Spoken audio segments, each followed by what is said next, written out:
we're doing today is setting out a detailed, fully costed pre-budget submission, and we are proposing a €7.6 billion package spread over 3.5 years to stimulate the economy, because there can be no recovery without economic growth and without getting Ireland back to work.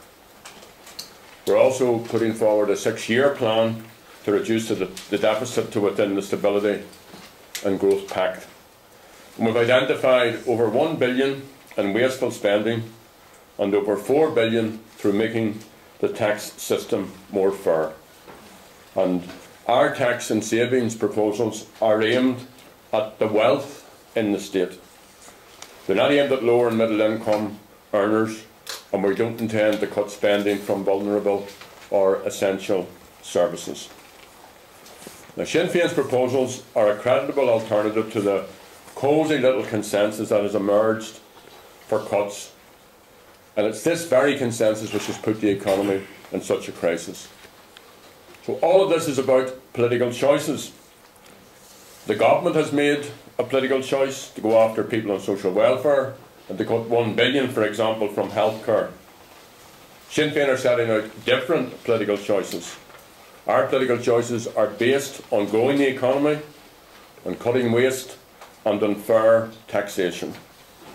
Our political choices are based on creating jobs and protecting people who are vulnerable, including those who are economically vulnerable, that is, people on low and medium incomes. Fianna Fáil and the Green Party have brought the state close to economic ruin.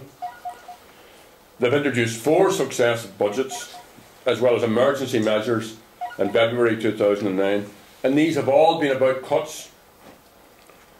It hasn't worked. It's very, very obvious that cuts don't work. The economy cannot be regenerated through cuts, and if it could, if cuts worked, then the economy wouldn't be in the mess that it's in at this time. Just let's reflect for a moment or two. 450,000 people out of work. By this time next year, up to 100,000 more will have emigrated. Tax revenues have collapsed, and there is a spiralling deficit. The interest rates being paid by the Irish government on the international bond market are 3 times, for example, those paid by Germany. So the government hasn't been ahead of the curve at any point on these issues. The time frame of 2014 is an entirely arbitrary time frame. It doesn't even include the recapitalisation plan for the banks of almost 50 billion, or the estimated 40 billion borrowing for NAMA. And all of this, when we talk in these phrases, always reminds me of monopoly money. Just pluck out these billions and billions and billions of figures. But what does it amount to? It amounts to every man, woman and child in this state having to find €11,000. So this 3% target cannot be met by 2014.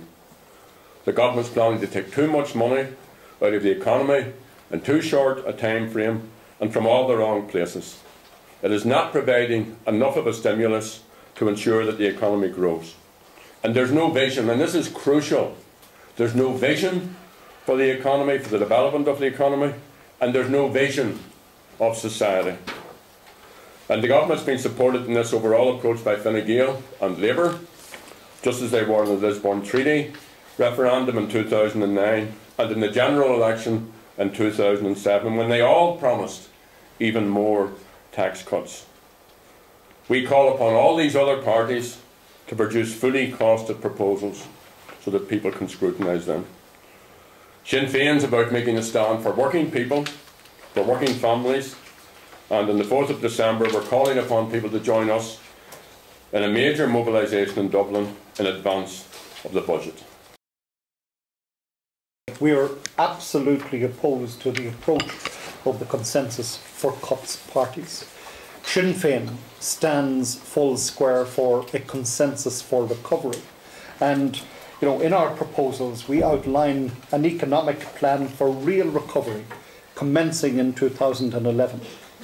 The key to recovery is the provision of stimulus to get the economy moving again by protecting and creating jobs and ensuring that those on lower incomes are not pushed into poverty, thus further depressing the economy. The savage cuts, as we all know, have been imposed over a series of 4 budgets, and ultimately, they are not going to refloat the economy, but their whole employment is part of an approach to help to bail out the banks. And, with the bill for the recapitalisation of the banks, Anglo-Irish in particular, and then NAMA coming to almost 90 billion euro, we need to remind ourselves that these are interrelated and cannot be divorced from each other. The Fianna Fáil Green Government decisions are not based on the needs of the Irish people, but on the profit motive of the international moneylenders. And we argue that there are choices. There most certainly are choices, and there is an alternative to that consensus that has been forged by the current government and the 2 main opposition parties, and there is a better way possible. The deficit and the borrowing requirement can be reduced through revenue raising and saving, and very importantly, from Sinn Féin's point of view and a growing opinion across Irish society, a stimulus package to promote growth and to promote jobs. We are proposing a statewide investment programme using 7 billion euros transferred from the National Pension Reserve Fund over a period of 3.5 years. We propose utilising 2 billion of that funding in employment stimulus in 2011. And we have to recognise that this is against the backdrop of some 450,000 people currently unemployed in this state, and a government refusing to directly address this fact.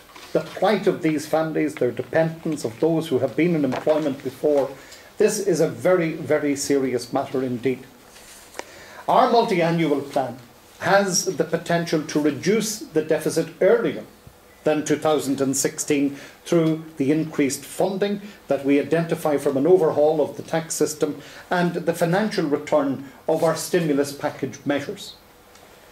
Sinn Féin's employment and financial stimulus package comes to a total of 7.595 billion euro and has the potential to create tens of thousands of jobs directly over the medium period, many thousands of more jobs indirectly, and crucially too, has the potential to save existing employment, to sustain existing employment.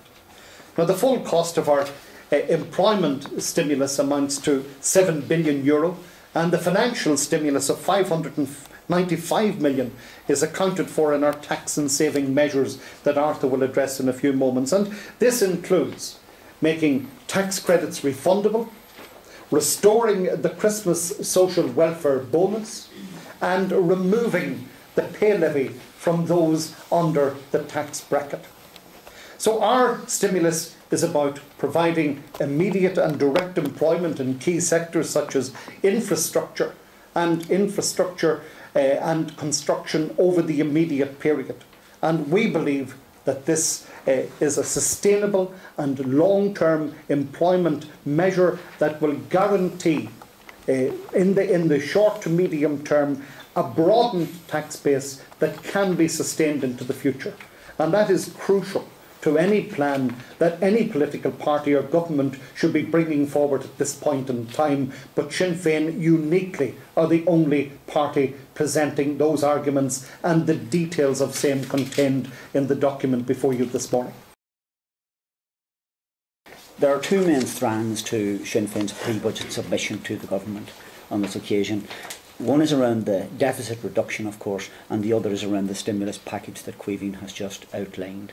We're moving with this earlier than we had intended to try and, I suppose, encourage the government to examine our proposals in detail and to take some of them on board. Because if the government were to accept some of the suggestions that we're making here, it will be an alternative approach, a completely different approach to the government's current trajectory, which is more of the same we've had in the last number of years, cutbacks, and those on low and middle income welfare recipients are being hardest hit. So we're taking a completely different approach, and we hope that the government will follow some of our suggestions. Revenue raising, first of all. Just to get into the specifics of it, I'll run through it. Any questions, we can deal with them afterwards. The third rate of tax band, 48%, on incomes in excess of €100,000. So that is only relevant, 48% is only relevant to income in excess of individuals beyond €100,000. And that is not a deflationary measure by any means. People on low and middle incomes are spending the money. They have to spend the money as they get it, whereas people in this category certainly are probably putting it elsewhere. So anyway, this makes sure the money goes back right into the economy. Standardising all discretionary tax reliefs, and again this is a substantial take here of €1.1 billion. We are looking at a number of tax raising measures, capital gains, capital acquisitions and dirt tax, all in 15%, 10%, 5% respectively, and yielding 240 million, 96 million and 123 million respectively. A number of other measures then in relation to exemptions which we wish to abolish. The abolition of mortgage interest relief for landlords, which is 285 million returned to the Exchequer. The abolition of the PRSI ceiling, yielding 119 million to the Exchequer. And abolishing the legacy amounts of property tax reliefs. There's potential here to raise at least 400 million euros annually in moving to abolish those reliefs at the moment. And that package that I've just outlined comes in at over €4 billion in taxation measures. In relation to public spending, yes, we do want to cut public spending, but we want to cut it on those who can afford to be cut. And ministers, for example, were proposing a reduction in ministerial salary by 40% and TDs by 20%.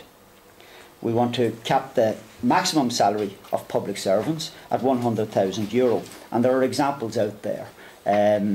If you look at any of the CEOs, virtually Senate bodies, whether it's Quilcha, ESB or HSE, the ESB chief executive earns in the order of €600,000 per annum when you measure pensions and bonus in there as well, which there's no intention from the government to do anything substantial with that level of income.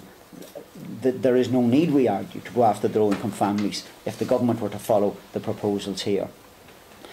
Among the other proposals that we have is to reduce professional fees, that is the state fees paid to solicitors to the accountants, by 25%, and that conservatively would save 200 million.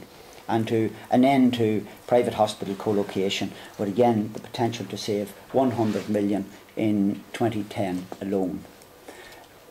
These could be regarded as radical, but they're certainly fair measures. They mean that those people who are spending their low incomes directly into the real economy will continue to do so, and we think that there's enough poverty among that category of people at the moment. There are another category out there who can afford to pay, and we're strongly commending the government to have a look in this direction, and hopefully they will.